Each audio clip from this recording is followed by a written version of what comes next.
Olá, boa noite. Eleição 2014. Durante esta semana, o Conexão RS faz uma série de entrevistas com os pré-candidatos ao governo do Estado e ao Senado. Hoje é Roberto Robaina, do PSOL, quem vai estar aqui conosco.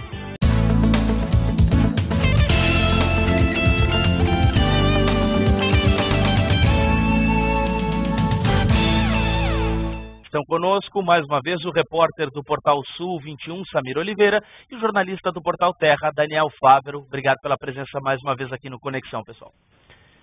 Diga, Perdigão. Bom, nós vamos receber hoje aqui Roberto Robaina, que é formado em História e tem 43 anos, foi presidente do PSOL Gaúcho e faz parte da Executiva Nacional. Este programa está sendo transmitido ao vivo também pelo Portal Terra. E você pode participar em facebook.com/UbraTVCultura e também ligar, né, Guilherme? Fazer sua pergunta pelo 34779105, a nossa produção anota lá e passa pra gente aqui e a gente repassa ao pré-candidato. Bem, o PSOL fechou com o PSTU uma aliança para criar uma frente de esquerda. Pré-candidato, já há uma definição então de quem será o vice, o candidato ao Senado? Boa noite. Boa noite, Guilherme. Boa noite, Perdigão. Olha, eu tenho que esclarecer os telespectadores que prefeito de Porto Alegre eu não sou mesmo, porque senão estaria o caos que dá a cidade. Foi candidato. Não dá. Guilherme, Perdigão, Samir e o Daniel, para mim é uma satisfação poder participar aqui desse Conexão com vocês. Nós fechamos a aliança PSOL-PSTU. O Júlio Flores vai ser o candidato ao Senado. Nós estamos definindo ainda quem vai ser a candidatura a vice. Nós já definimos um critério. A ideia nossa é que a nossa representação de vice seja uma pessoa que tenha ligação com os processos de mobilização que ocorreram em junho de 2013. Vocês sabem que o PSOL teve muita participação nesse processo. Felizmente, a força de junho de 2013 foi muito superior ao PSOL, ao PSTU. Foi um processo de massas que mobilizou a sociedade para que a política fosse tomada diferente do jeito que hoje a política é tomada. Realmente a indignação popular ela tem que se afirmar, e junho foi um momento de afirmação dessa contestação a essa política tradicional. Então o pessoal vai ter uma candidatura a vice que reflita esse fenômeno do ano passado. Nós também, no ano passado, nós temos um orgulho, porque de uma certa forma em Porto Alegre, portanto no estado do Rio Grande do Sul, nós fomos pioneiros das jornadas de junho, porque as mobilizações juvenis começaram em Porto Alegre. E elas começaram em Porto Alegre com uma contestação muito forte dos aumentos das tarifas, e nós tivemos a honra de ter dois vereadores em Porto Alegre, que nós opinamos que são dois vereadores que o Estado merece ter como representação também de todo o Estado, que é o Pedro Ruas e a Fernanda, que entraram com ação na Justiça contestando o aumento de tarifas. E a combinação da contestação judicial do aumento das tarifas de ônibus com uma ação juvenil forte permitiu que Porto Alegre obtesse a vitória, reduzisse a passagem e servisse de exemplo para o país inteiro, a partir do qual nós tivemos essas famosas jornadas que eu acho que fizeram que o Brasil tivesse um antes e depois de junho de 2013. Uma das principais reclamações, Robaina, era a política atual, né? As corrupções. O que tu acha que falta na política atual? Eu acho que falta tudo. Eu acho que a política hoje a política é um verdadeiro... Está dominada pelos muito ricos, a política. Dominada pelos muito ricos, por partidos que sustentam e reproduzem uma ordem dominada por grandes empresas, por banqueiros, por latifundiários. E os esquemas de corrupção, eles têm muita relação com isso. Os partidos e muitos dos políticos, eles querem ter a relação com esses grandes empresários, com esses grandes latifundiários, uma relação de igual. E eles precisam fazer essa construção de esquemas de corrupção também. As grandes empresas fazem parte disso. Nós tivemos recentemente essa reportagem, que saiu inclusive no Fantástico, mostrando o processo de eleição de um deputado. Infelizmente, a Rede Globo, nesse caso, não deu nome, né? Precisa dar nome aos deputados, porque eles não são secretos. Não? Nós temos visto isso na política, e não tem como não negar essa política da forma que ela tem sido feita. Nós vimos ontem a convenção do PMDB. A convenção do PMDB, o Samir, o Daniel devem ter acompanhado também como jornalistas ali, era Renan Calheiros, estava o presidente da Câmara dos Deputados, que disse que inclusive a reportagem do Fantástico não tinha nenhuma veracidade, que os deputados não têm nenhum problema, são todos mais ou menos honestos, e era Renan, Sarney e Dilma, né, fazendo naquele evento do PMDB, consolidando a chapa Dilma-Michel Temer. Bem, o Sarney, qualquer investigação, é evidente que não tem como fazer nenhuma investigação no Brasil, séria sobre corrupção, que não tem envolvimento a cúpula do PMDB. E isso vale para muitos partidos, vale para o PTB, vale para o PP aqui no nosso estado. Nós tivemos agora, finalmente, depois de muito tempo, se finalizou a investigação sobre o Detran, 29 réus que foram condenados. Dentre esses réus, vários dirigentes do PP, né, do partido que agora a Ana Amélia vai representar a campanha aqui do Rio Grande do Sul. Então, na verdade, tem que quebrar essa política dominada pelos ricos, quebrar essa política dominada pela corrupção. E a única forma de quebrar isso é com a população começando a fazer política a seu modo. E desse ponto de vista que foi tão importante as mobilizações de junho do ano passado. Bom, nesta tarde surgiram então dúvidas sobre a pré-candidatura do senador Randolfo Rodrigues à presidência da República pelo PSOL. Ele disse que pode concorrer ao governo do Amapá. A ex-deputada Luciana Genro, inclusive, desmarcou a entrevista que teria na próxima sexta-feira, aqui no Conexão RS, para viajar ao Rio de Janeiro.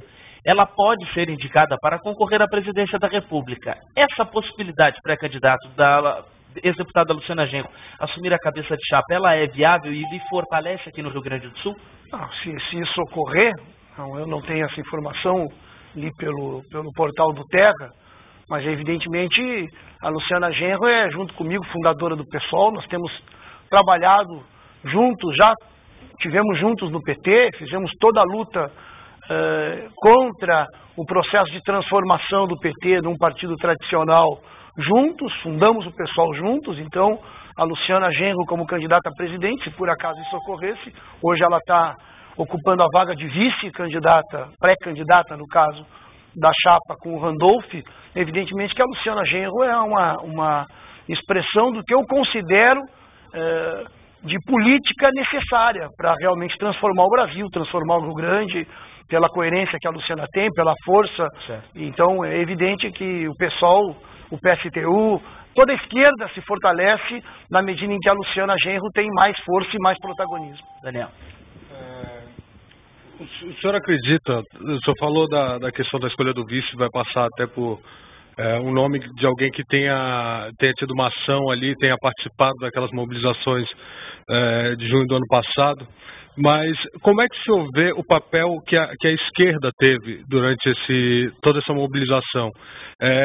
O discurso muito que o PSOL e outros partidos têm estava muito alinhado com o que as pessoas estavam pedindo realmente. Mas hoje, vendo as pesquisas, né, principalmente em âmbito nacional, falando mais nacionalmente, os percentuais ainda são muito baixos, né? O senhor acha que talvez a esquerda, e obviamente incluindo o PSOL, não conseguiu aproveitar para conseguir mandar a sua mensagem ou trazer o eleitor para perto do partido? Como é que o senhor vê o desempenho que a esquerda teve, assim? Olha, Daniel, para nós o importante, em primeiro lugar, é que as pessoas e a população participem de política. E isso que foi importante em junho. Nós tivemos muitos companheiros, eu mesmo, nas marchas de junho eu participei. Não, mas as marchas de junho, esse grande levante juvenil e popular que ocorreu em junho em todo o Brasil, ele teve um pioneirismo que foram as ações de uma vanguarda juvenil, de jovens em particular da universidade, que se ligaram com trabalhadores rodoviários e começaram em Porto Alegre a se organizar para contestar o aumento de tarifas de ônibus.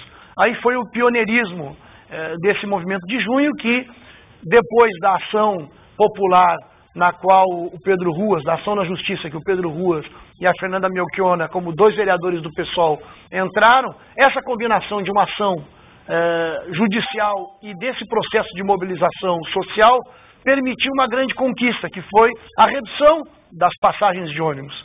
Isso tem muita importância, porque nós temos defendido que a forma de realmente mudar a política é a participação e a mobilização social. Antes de junho, esse discurso ele era um discurso que às vezes caía um pouco no vazio, porque a cultura de mobilização estava muito baixa, porque as pessoas não estavam vendo mobilizações, ações de trabalhadores, ações de jovens, e muito menos tinham visto experiências concretas de vitória. E nós tivemos essa oportunidade, não só de ter muita mobilização, mas de ter uma vitória nessa mobilização, que foi a redução da passagem. É evidente que isso é muito pouco diante da dimensão do processo de luta que nós tivemos em junho do ano passado, e que, aliás, nós continuamos, de uma certa forma, tendo, via as greves, os protestos. Então, as mudanças, infelizmente, não ocorreram, porque os governos, de uma certa forma, eles fingiram que escutaram o que a população clamou em junho: a educação padrão FIFA, a saúde padrão FIFA, um transporte de qualidade, mas os governantes escutaram na hora e trataram de, depois que a poeira baixou, normalizar, entre aspas, fazer com que a situação continuasse como sempre. Os ricos ganhando muito, os trabalhadores trabalhando sem ter os seus salários realmente remunerados de acordo com esse trabalho, a educação e a saúde com a precariedade que nós conhecemos. Agora, desse ponto de vista, nós estamos muito tranquilos, porque nós cumprimos a nossa responsabilidade de ajudar, de contribuir, na medida das nossas forças, para que essa mobilização se desenvolvesse. E seguimos fazendo isso. O processo eleitoral é um processo sempre muito distorcido. Não é? As eleições, infelizmente, elas são processos de escolha de representantes perpassada pelo poder econômico, e o poder econômico, infelizmente, influencia muito nos resultados eleitorais. Mas nós estamos confiantes que, na medida em que o processo de debate político começa, a esquerda também vai crescer nesse debate. Como é que deve ser a atuação da polícia nesses protestos, e que avaliação que o senhor faz, no caso da atuação da polícia em 2013, no seu governo? Como seria a atuação da Brigada Militar? Eu acho que uma polícia que tem como centro reprimir manifestação é uma polícia que não serve. Então, e ela fez isso? Em todo o país, e nós tivemos casos do Rio Grande do Sul. A Fernanda Melchiona mesmo denunciou em organismos de direitos humanos em nível internacional, que teve em Washington, inclusive, denunciando os casos de abuso de autoridade, de repressão, de tortura, e não foi um nem dois, foram dezenas de jovens que foram brutalmente reprimidos em Porto Alegre e no Rio Grande do Sul, em junho de 2013. Isso também em todo o país. Agora mesmo, para a Copa, nós estamos vendo um processo de reforço do policiamento. Estão tirando policiais do interior, desabastecendo o interior para colocar policiais na capital para proteger os jogos da Copa e não para realmente garantir uma segurança pública. Nós precisamos ter segurança pública, nós precisamos encarar uma revolução na forma de abordar o tema da segurança pública. Então tu pergunta como seria num governo do PSOL e do PSTU. Primeiro, o governo do PSOL e do PSTU não ia ser um governo que ia ter como lógica, isso nós não aceitamos, nós não queremos um governo que tenha como lógica defender os interesses das grandes empresas, defender os interesses dos latifundiários, defender os interesses dos banqueiros. Isso tem que mudar, nós precisamos ter os recursos públicos direcionados para atender o interesse público. E no caso da atuação com relação aos black blocs, também a atuação seria nessa questão, vamos dizer assim, ponderada, como o senhor diz, de acompanhar a manifestação, não repressiva? Eu acho que o problema é a lógica. Os black blocs, nesse caso, são uma expressão distorcida de uma indignação que é geral. Os black blocs são uma metodologia de protesto juvenil que nós do PSOL não concordamos. Mas eu também não acho que nós vamos tratar jovens que fazem protestos como criminosos. Nós temos que inverter a lógica. Não é possível que no Brasil...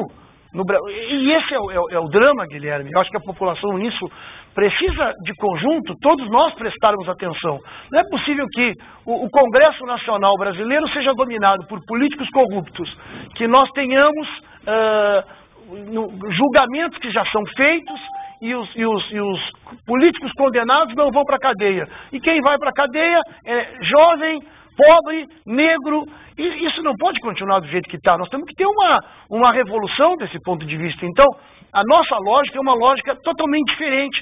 O que nós temos insistido, e esse é um debate importante para a campanha, no caso de governo do Estado, é um tema que nós queremos debater muito na campanha, que é o tema da dívida estadual. Por que eu estou dizendo isso? Certamente esse vai ser um debate que nós vamos fazer agora. Mas nós estamos num país que tem atualmente 40% do seu orçamento destinado para remunerar o capital financeiro e remunerar as 5 mil famílias mais ricas do Brasil. A família mais rica do Brasil, para quem não sabe, né, saiu esse dado já, é a família Marinho, né, proprietária da Rede Globo, que tem um patrimônio de quase 30 bilhões. É a família mais rica do Brasil. Mas são as 5 mil famílias, só 5 mil famílias, que recebem um valor do orçamento que é de 40%. E o nosso Estado aqui faz com que 13% da receita líquida do Estado do Rio Grande do Sul seja destinada para sustentar o pagamento desses títulos da dívida que são de propriedade dessas famílias. E então é preciso quebrar essa lógica. Ou nós quebramos essa lógica, ou nós vamos de uma eleição para outra e nós vamos ficar discutindo qual é o mal menor. E nós precisamos realmente uma mudança. E esse é o desafio que está posto, não para o PSOL e para o PSTU, é um desafio que está posto para o povo brasileiro e para o povo gaúcho. O calote desculpa. Candidato, então a gente sabe que os governos, né, no Brasil têm feito alianças para conseguir maioria nos parlamentos e aprovar projetos de lei com alguma facilidade, assim. Como é que um governo do PSOL se comportaria nesse sentido aqui no Estado? Vocês fariam alianças para ter maioria? E se não fizerem, como que vocês acham que vai ser a relação com a Assembleia Legislativa e enfim, o comportamento do governo nesse sentido? Olha só, Samir, esse é o ponto. Nós do PSOL, nós temos 2 vereadores em Porto Alegre. Com 2 vereadores, nós poderíamos fazer esse discurso. Nós, com 2 vereadores, conseguimos baixar o preço da tarifa de ônibus em Porto Alegre. Antes de ter se reduzido a tarifa de ônibus de Porto Alegre, quando nós chamávamos mobilizações, muitas pessoas diziam para nós: não, mas isso nunca vai acontecer, nunca vai reduzir a tarifa. Bem, a tarifa se reduziu por uma ação, eu poderia dizer, de 2 vereadores do PSOL. Mas isso seria uma inverdade, não foram só 2 vereadores, foram 2 vereadores que se apoiaram num processo de mobilização, de auto-organização e de participação popular. O senhor acha que o povo mudou o Brasil para poder governar? Mas isso é fundamental. O povo brasileiro, se é chamado para defender uma causa justa, se tem um governo que defende uma causa justa, o povo brasileiro sai para a rua e se mobiliza, se organiza e garante governabilidade. Se tem um governo que defende, por exemplo, um projeto de, no mínimo, digamos que fosse pelo menos, para não ser tão bruto na mudança, mas reduzir o pagamento dos juros da dívida para 5 mil famílias mais ricas. E vamos entregar dinheiro para a educação, ou entregar dinheiro para a saúde. O povo se mobiliza, se organiza. E eu quero ver os políticos conseguir evitar mudanças desse tipo se nós tivermos governantes comprometidos com os interesses do povo. Tanto isso é verdade que nós tivemos esse processo de mobilização no Brasil. E está tendo um processo de mobilização, que é um processo de mobilização que tem questionado e contestado todos os políticos, todos os partidos. E eu acho que nós temos que prestar atenção nisso para saber e para ter consciência de que é possível mudar, desde que nós tenhamos uma representação política que se apoie na força da organização do povo. E nós do PSOL e do PSTU apostamos muito nisso. Na eleição de 2008, a candidatura de Luciana Genro recebeu a doação de uma grande empresa gaúcha para a campanha. O senhor pretende aceitar doações de empresas para sua campanha, pré-candidato? Olha, em geral, as grandes empresas não, infelizmente, nesse caso, nós temos uma política no Brasil dominada por grandes empresários, dominada por latifundiários e por banqueiros. E eles, em geral, eles dão os recursos para os partidos que são aliados deles. Tanto é assim que, no caso dessa doação que tu está te referindo, a Luciana recebeu para uma campanha toda 100 mil reais. O PT recebe no ano 70 bilhões de reais. Então, o PT é que recebe dinheiro dos bancos, das empreiteiras, o PSDB é que recebe dinheiro dos bancos, das empreiteiras, e as campanhas deles são nutridas por esses recursos. Infelizmente, no Brasil, não tem financiamento. Deveria ser proibido esse financiamento. Esse financiamento deveria ser proibido. A campanha pública deveria ser pública e não dominada pelos grandes interesses de grandes empresários, de banqueiros, como infelizmente é hoje. O PSOL, corretamente, não aceita recursos nem de banco, nem de empreiteiras e nem de nenhum tipo de empresa que tenha alguma vinculação com o Estado, né, e com obras públicas. Agora, se tiver outra empresa que colabore, o pessoal não tem problema em relação a isso. O que ocorre é que a nossa política é uma política que é comprometida com os trabalhadores, com a juventude, e isso realmente faz com que nós não tenhamos financiamento empresarial como regra.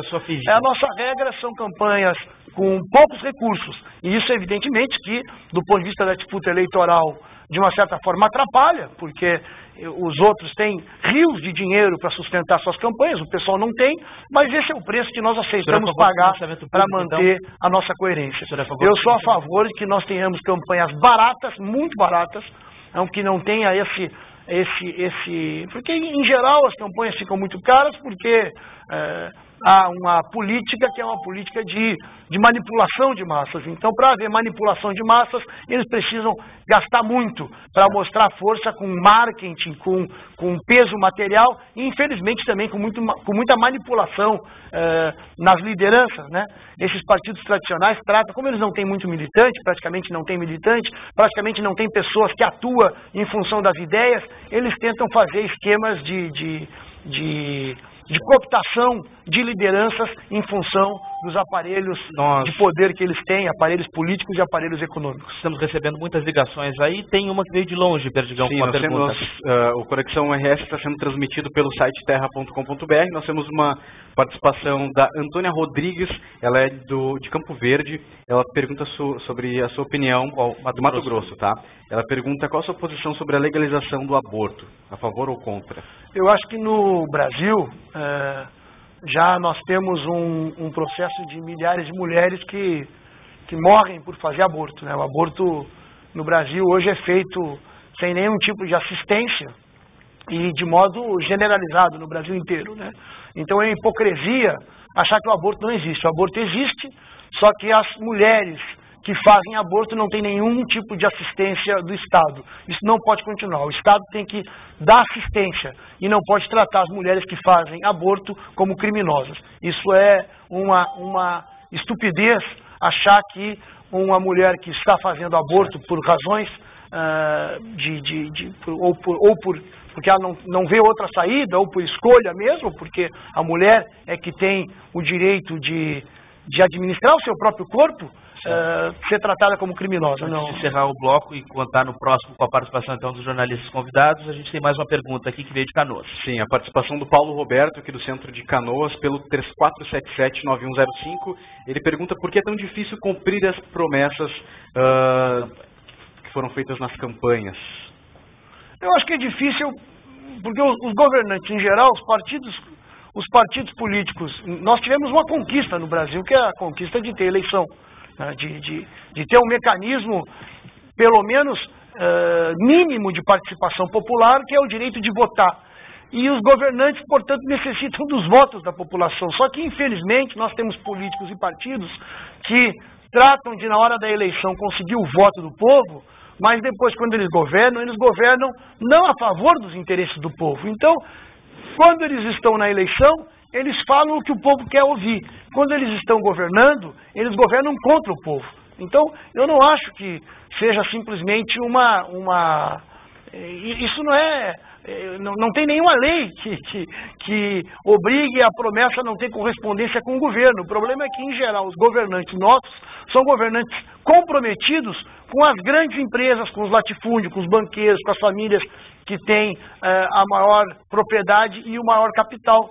O PT, que foi um partido que nos anos 80 questionou essa lógica, também acabou entrando nessa mesma lógica e fazendo esse tipo de governo. Seria um grande debate, esse também, o debate de por que o PT conseguiu se converter no seu contrário. Tá certo, a gente volta então no próximo bloco, conversando com o pré-candidato do PSOL ao governo do Estado, Roberto Robaina.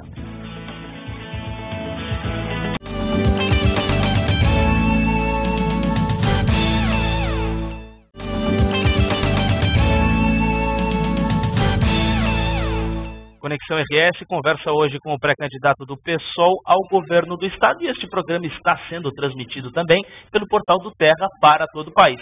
Como eu prometi no bloco anterior, a gente começa com os nossos jornalistas convidados. Daniel Faveiro. Fábio. Robaina, tu falou agora há pouco a respeito da forma de governar, né? Como lidar com essa questão do apoio do legislativo para se governar, né? E pelo que tu disse, se conta com o apoio da população, né? Para tentar emplacar medidas até mais radicais, né? Mais corajosas, assim. Não é um pouco arriscado, assim, essa forma? Tu não acha que isso talvez, colocado uma vez em prática, poderia gerar talvez algum colapso do sistema, uma revolta do empresariado de parar com o sistema de ônibus? Como é que tu vê essa fé que vocês têm, assim? Porque eu ouvindo, eu vejo, ótimo, né? Em teoria eu acho isso ótimo, né? Concordo plenamente. Mas na prática a gente sabe que as coisas fogem um pouco do controle. Como é que é essa postura, assim? É uma postura corajosa mesmo? Tu realmente acha que isso poderia ser colocado em prática? Não, eu fico feliz, Daniel, que tu já concorde na teoria. Porque concordando na teoria já é um passo muito importante, porque nós estamos enfrentando muita gente que não concorda na teoria. E nós precisamos discutir ideias, e a partir de discutir ideias, tratar de ver como elas são implementadas. É evidente que as coisas não são feitas de uma hora para outra. O problema é que nós temos que discutir uma metodologia. A primeira metodologia é que nós não podemos ter governantes que governem para a minoria privilegiada, que tenha uma lógica que é a lógica de sustentar, por exemplo, grandes empreiteiras. Nós temos agora a obra da Copa. Isso foi uma escolha política, fazer a Copa do jeito que foi feita. Gastaram 28 bilhões para fazer as obras da Copa, 8 bilhões em estádios de futebol. Desses 8 bilhões em estádio de futebol, fizeram em Cuiabá, fizeram em Brasília, fizeram em Manaus, que nem tem times de futebol com capacidade de realmente fazer com que esses estádios fiquem depois lotados, né, na sua vida normal. Então, foram gastos bilhões de recursos. A Dilma disse ontem em cadeia nacional que isso é pouco dinheiro, né? 28 bilhões, falou em 8 bilhões como se fosse pouco dinheiro. 8 bilhões é uma fortuna, é uma grande fortuna. Foi uma escolha. Nós não precisamos fazer nenhum enfrentamento com ninguém, de ao invés de, por exemplo, gastar tantos recursos como esses que foram gastos para fazer estádios em Cuiabá, em Manaus, no Distrito Federal, e destinar esses recursos para o que interessa ao público, não para a saúde, para a educação. E se nós tivermos um governo desse tipo, nós vamos ter um governo que começa a ganhar popularidade, porque ocorre sempre o oposto. O governo entra com a popularidade X e termina sempre com menos popularidade, porque a verdade é que os governantes... Consegue resolver o problema da saúde? Com esse valor investido, Não, com esse valor só não. Com esse valor é óbvio que não.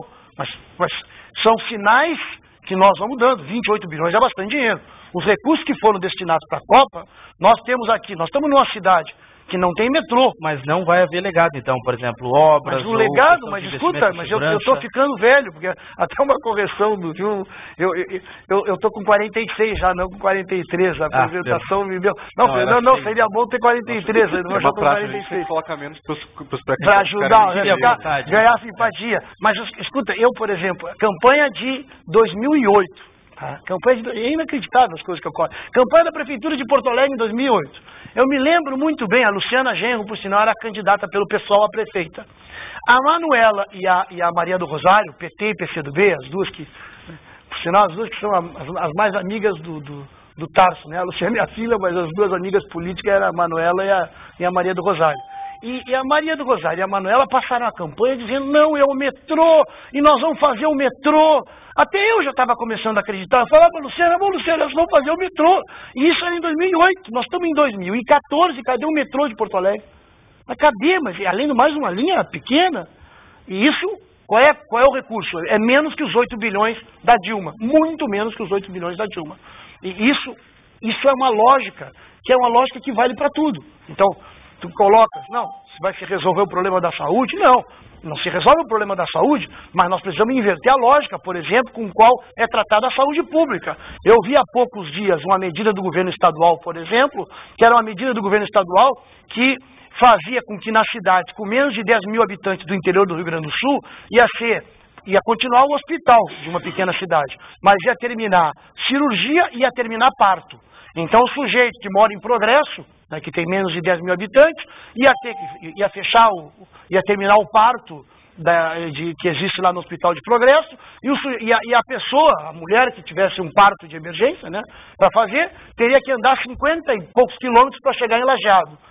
Isso é o oposto do que deve ser feito, por exemplo, na área da saúde, que nós precisamos regionalizar, que nós precisamos fazer com que nós tenhamos saúde no interior, e o governo do estado adota uma medida desse tipo. Esse é o projeto, então, seria a regionalização da questão da saúde? Qual seria o que eu quero dizer para ti, Guilherme, e para os telespectadores, é que tem que ter uma lógica diferente para governar. E esse é o primeiro ponto. Se nós temos uma lógica, o Daniel dizia, não, mas não vai ser complicado isso de governar só com apoio popular. Daniel, o complicado é governar sem apoio popular. Porque quando tu governa sem apoio popular, é que tu necessita ir atrás de qualquer tipo de partido picareta.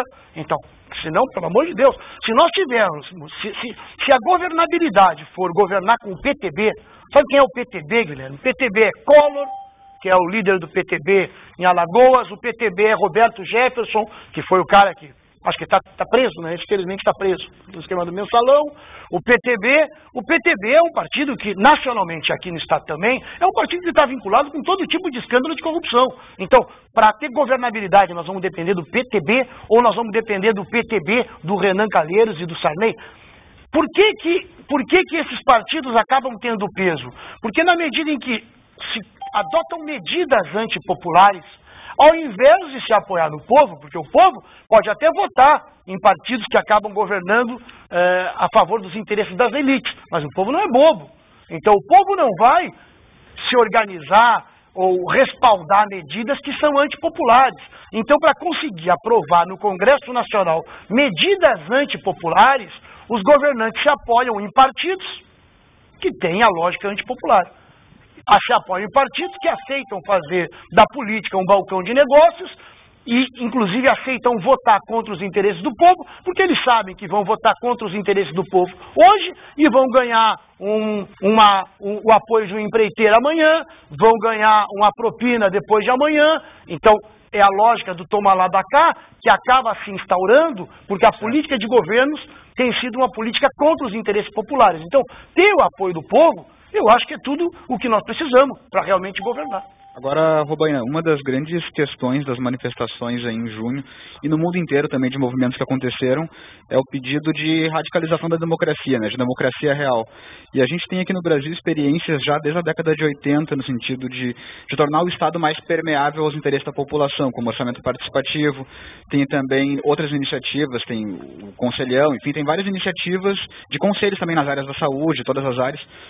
O que tu pensa sobre essas iniciativas? Elas já chegaram ao esgotamento, elas não respondem mais aos interesses da população, e o que pode se fazer de novo na área da participação popular, né?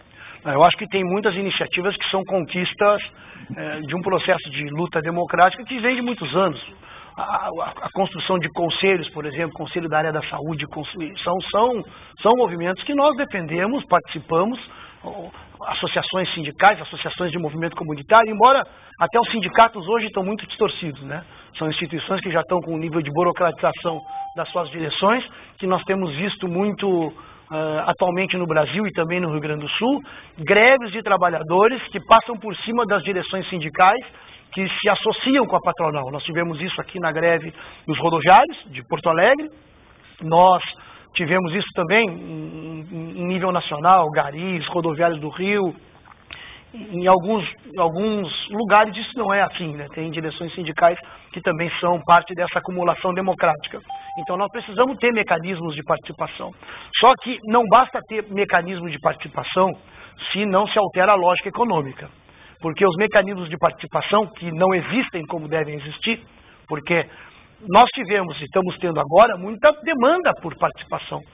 E as reivindicações estão sendo postas de modo muito claro. As pessoas querem que haja investimento em educação, querem que haja investimento em saúde, e os governantes não estão fazendo isso. Então, nós tivemos um processo de mobilização que não tem sido escutado pelos governantes do ponto de vista de realmente atender esses. Então não é um problema de criar fórum simplesmente, é um problema de fazer com que os recursos públicos sejam destinados ao interesse público. E essa lógica nós temos que mudar, porque do contrário, os organismos de participação democrática, eles ficam esvaziados de conteúdo, porque fazem reuniões, discutem que vão se fazer obras aqui ou acolá, se investir numa escola ou se investir num posto de saúde, e as decisões que são tomadas não são executadas. Isso desmoraliza a participação, e é isso que nós temos visto. Uma desmoralização desse tipo de instrumento, e os orçamentos participativos, por exemplo, estão totalmente esvaziados de conteúdo, porque as demandas que são feitas em orçamentos populares, as demandas que o povo faz, elas não são cumpridas. Agora, a forma de cobrar, tá, Robaina, nesse âmbito. Os servidores municipais de Porto Alegre protestaram ontem e decidiram manter a greve, tá? A paralisação afeta os setores de educação, saúde e limpeza urbana. Esse é o momento para essas categorias e sindicatos promoverem manifestações? Eu acho que é um direito, é um momento e um direito. Eu sei que os municipais de Porto Alegre estão fazendo greve, os municipais de Pelotas estão fazendo protesto, e eu considero totalmente ilegítimo. Afinal de contas, se os trabalhadores não se organizar para defender os seus interesses, quem é que vai defendê-los? Mesmo na véspera da Copa, em que em tese o país deveria poder de prestar um bom serviço? Na verdade, acaba se pressionando ainda mais o governo. Seria uma moeda de troca. Essa é uma forma também? Eu acho que os trabalhadores que estão fazendo protesto, eles estão fazendo protestos, eles estão fazendo mobilizações porque eles estão defendendo seus interesses, defendendo os seus salários. Eu sei que aqui em Porto Alegre, por exemplo, os municipários encaminharam sua pauta de reivindicação para o prefeito Fortunati em abril. Nós estamos em junho. Quer dizer, de abril a junho teve muito tempo, então não teve nada que ver com a Copa. Ocorre que os problemas não são resolvidos e, evidentemente, que tem uma Copa e os trabalhadores não vão deixar de defender os seus interesses porque tem uma Copa. O governador Tarcísio Genro, ele garantiu na campanha de 2010 que ele criaria as condições para pagar o piso nacional dos professores durante os 4 anos do governo. Só que ainda aqui no Rio Grande do Sul esse piso não é pago como o salário base do plano de carreira. Como fazer para que os educadores, então, recebam esse valor como salário básico do plano de carreira? É possível e há possibilidade de se ter de mexer no plano de carreira ou não? Ele fica como está? Olha, eu acho que o plano de carreiras é uma conquista dos professores, não pode mudar o plano de carreiras. Poderia mudar para melhor se os professores fizessem uma discussão de como melhorar o plano de carreira, porque hoje, se tem um estudante que já faz mestrado, doutorado, ele em muito pouco tempo chega no máximo da carreira do magistério, praticamente. Isso teria que ter uma capacidade de promoção e de incentivo maior. Mas, infelizmente, quando falam em mudar o plano de carreira, é para atacar ainda mais o salário dos professores. E nós temos visto que os salários dos professores são muito baixos. Hoje, uma média salarial de um professor do Rio Grande do Sul, que é R$2.000, o sujeito trabalhar para receber R$2.000 realmente é um desrespeito com o magistério. Eu, Guilherme, tive, inclusive, nesse congresso do CEPERGS, em que o Tarso, naquela época ele era o candidato, se comprometeu a pagar o piso. E ele fez um compromisso total, ele já conhecia o orçamento do Estado, ele fez esse compromisso e não cumpriu. Eu considero que essa é a principal marca do governo do PT, esse compromisso que não foi cumprido.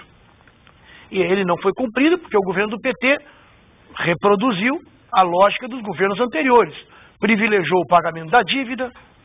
Nós, atualmente, no Rio Grande do Sul, são mais de 3 bilhões de reais que saem dos cofres do Rio Grande do Sul para os cofres da União para sustentar 5 mil famílias mais ricas do país. Mas então há recurso, quer dizer que tem Também que privilegiar o pagamento dos professores. Tem que privilegiar os recursos públicos para o interesse público. A educação é uma prioridade pública, portanto tem que ter recurso público para a educação, para a garantia do piso. Esse recurso da dívida é superior ao gasto necessário para poder cumprir o piso do magistério. O senhor usaria esse recurso?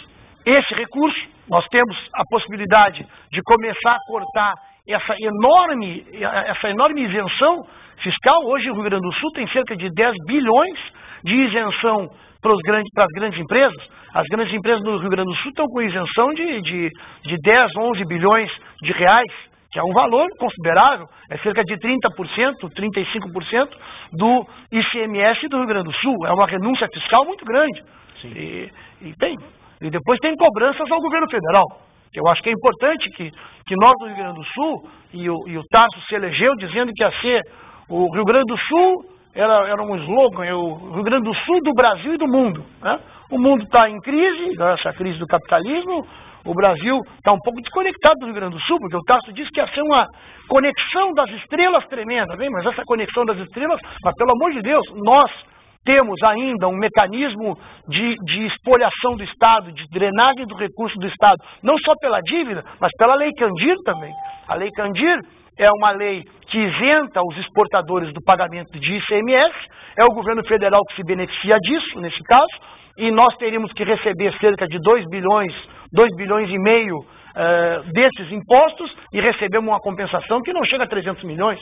Então são várias fontes de recurso que evidentemente que exigem um tipo de governo que é um governo que faça um corte, que faça uma ruptura com essa lógica que nós chamamos de sistema da dívida, porque a dívida ela é a síntese de uma opção, que é a opção de governar para os interesses de uma minoria privilegiada que ganha cada vez mais, embora nós tenhamos o povo numa situação cada vez mais difícil. Então, nós precisamos ter recurso público para o que interessa para o povo. Então, uma vez o governo, o pessoal daria um calote nessa dívida, deixaria de pagar... A calote estão dando em nós, Daniel. Os caras estão dando calote em nós.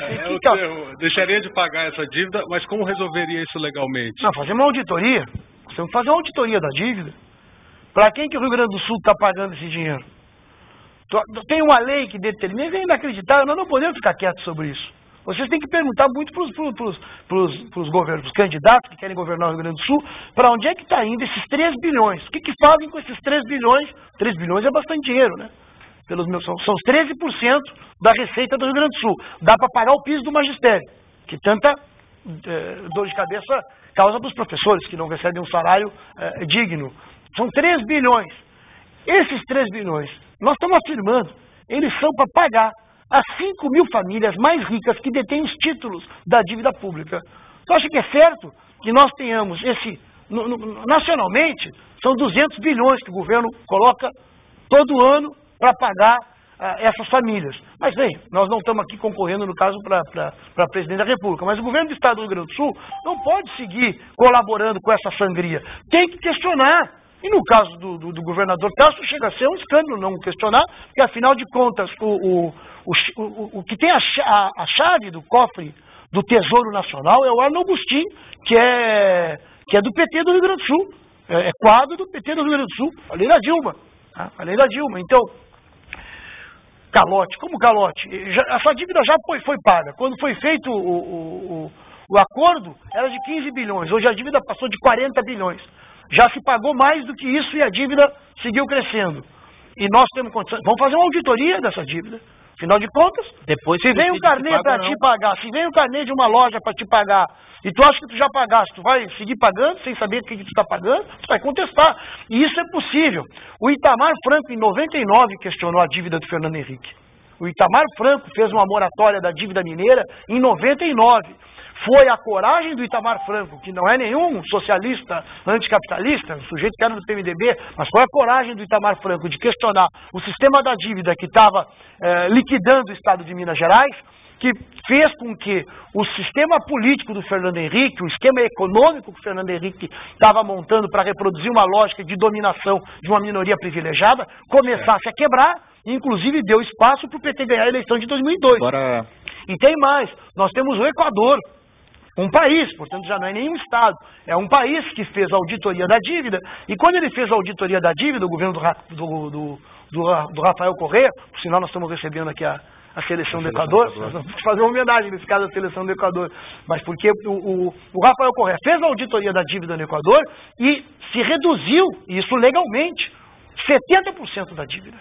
Então, agora quando se não fala calote eles estão nos dando. Quando se fala em auditoria e cancelamento dos pagamentos, né, os opositores a essa ideia dizem que o Estado sofreria represálias, cessariam os repasses da União ao governo do Estado e o Estado ficaria virtualmente inviabilizado. Assim. Como é que o senhor responde a essas críticas? Samir, isso é conversa, né? Que eles estão defendendo isso o tempo inteiro porque eles são os representantes das 5 mil famílias que ganham dinheiro.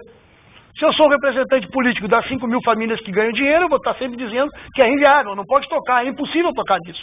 Eles diziam que era impossível reduzir tarifa de ônibus. Não pode reduzir tarifa porque os ônibus vão parar de circular. Bem, se reduziu tarifa, nós estamos demonstrando que os empresários aqui, que no caso de Porto Alegre, mas isso vale para todo o Estado, isso vale para as empresas municipais também, que os ônibus seguem circulando. Certo. Então, nós temos que quebrar essa lógica, que é a lógica de nós não podemos fazer nada. Nós não podemos fazer nada porque... Mas como? Além do mais, o recurso do Fundo de Participação Estadual, por exemplo, é muito menor que o valor que o Estado do Rio Grande do Sul manda para Brasília. É menor, mesmo que eles cortassem. Mas no caso do governador Tarso, quer dizer que a Dilma vai cortar os repasses do Rio Grande do Sul se nós fizermos uma auditoria?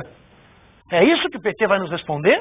Que não se pode fazer uma auditoria, que não se pode fazer uma fiscalização de para onde está indo o dinheiro do Rio Grande do Sul, porque o governo federal vai nos cortar o dinheiro? Mas vai nos cortar o dinheiro por quê?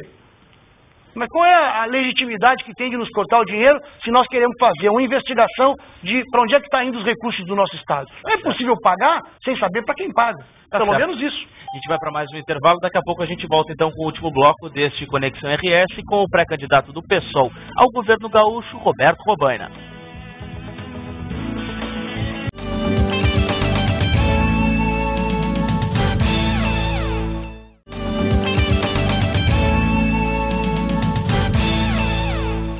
Pois bem, até então o governo Tarso Genro ainda não conseguiu manter um diálogo com o CEPERS, mesmo sendo o partido que estaria mais próximo do sindicato entre aqueles que já governaram o Rio Grande do Sul.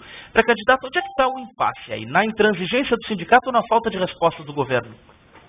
Guilherme, eu acho que nós conversamos sobre isso no bloco anterior. Nós temos um governador que foi ao Congresso do CEPERS e disse que ia pagar o piso. E fez uma lei que ele mesmo assinou.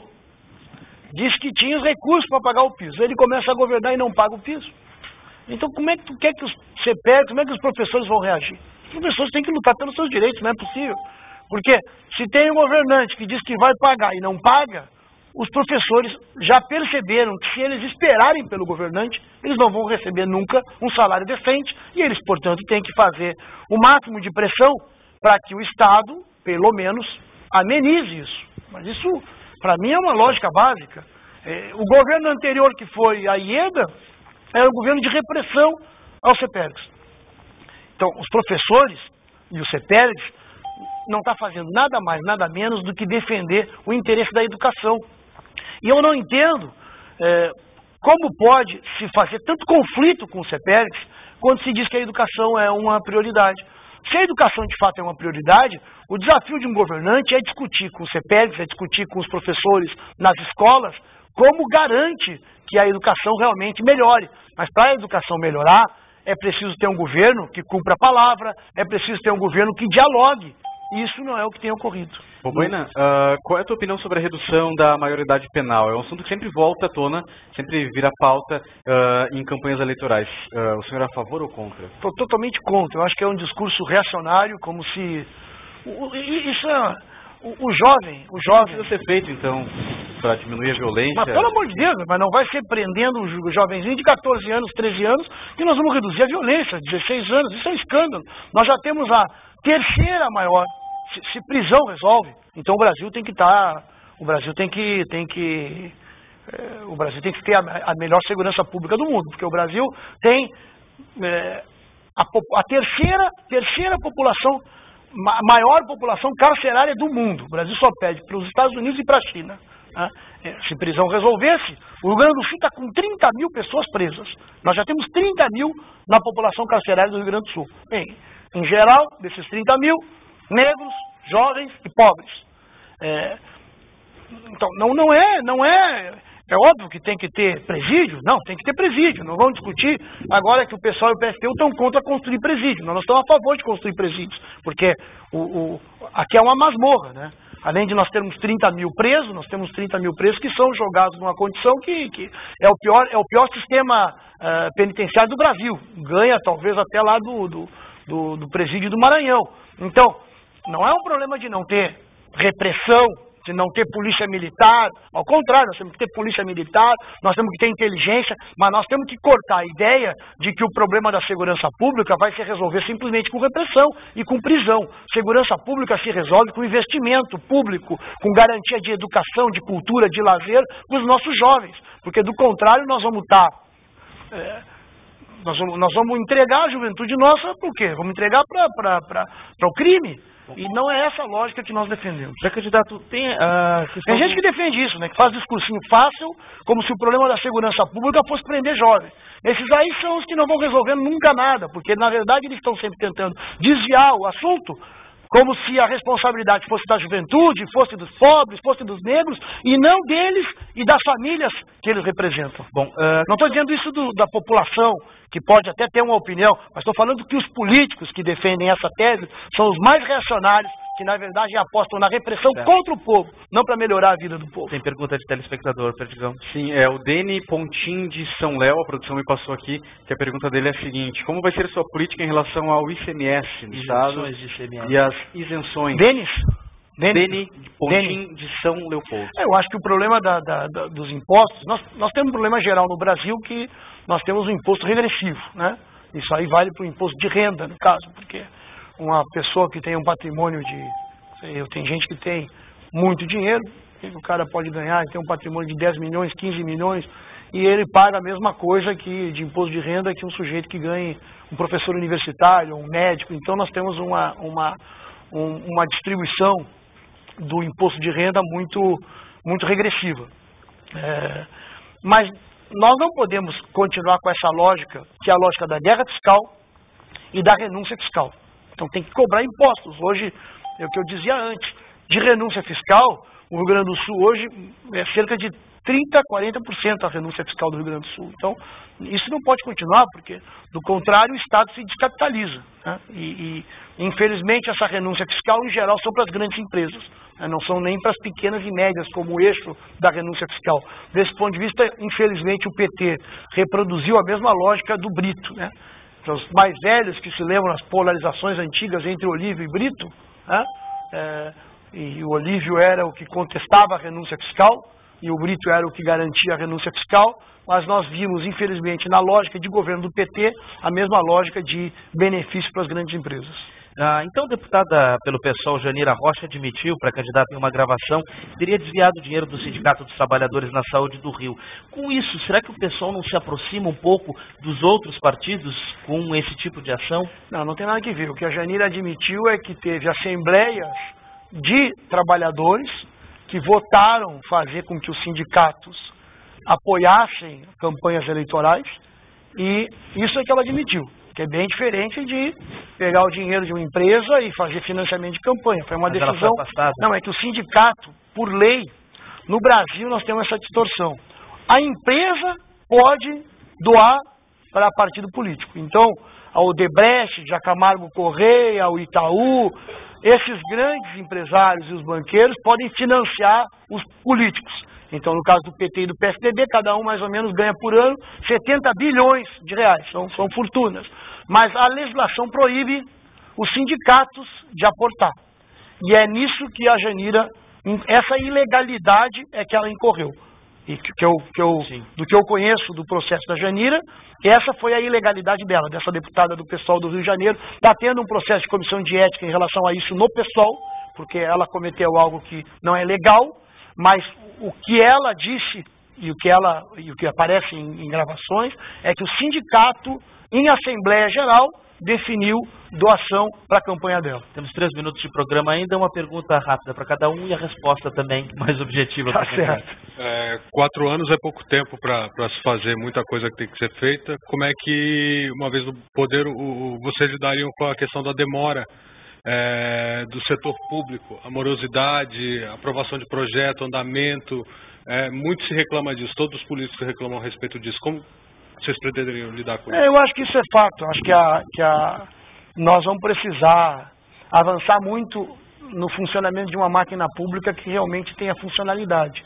Agora, eu estou muito convencido, Daniel, que um governo do PSOL, do PSTU, para que nós tenhamos essa chance, nós vamos necessitar um desenvolvimento da nossa sociedade, um nível de consciência, um salto na consciência e na participação. Com um salto na consciência e na participação, eu tenho certeza também que o funcionalismo público vai ser parte desse salto. Porque o funcionalismo público, infelizmente, tem sido desvalorizado nos sucessivos governos, sejam porque eles são arrochados, sejam porque os governantes responsabilizam os funcionários públicos pela incompetência deles mesmos. Então, portanto, nós achamos que a relação de um governo com o funcionalismo público pode mudar, inclusive reduzindo na máquina pública o peso dos cargos de confiança, que hoje destinam parte do recurso público vai para cargo de confiança, e nós precisamos cortar isso, pelo menos reduzi-los drasticamente para ter uma relação de confiança maior com o servidor público de carreira. Qual a sua posição nesse debate dos pedágios, pré-candidato?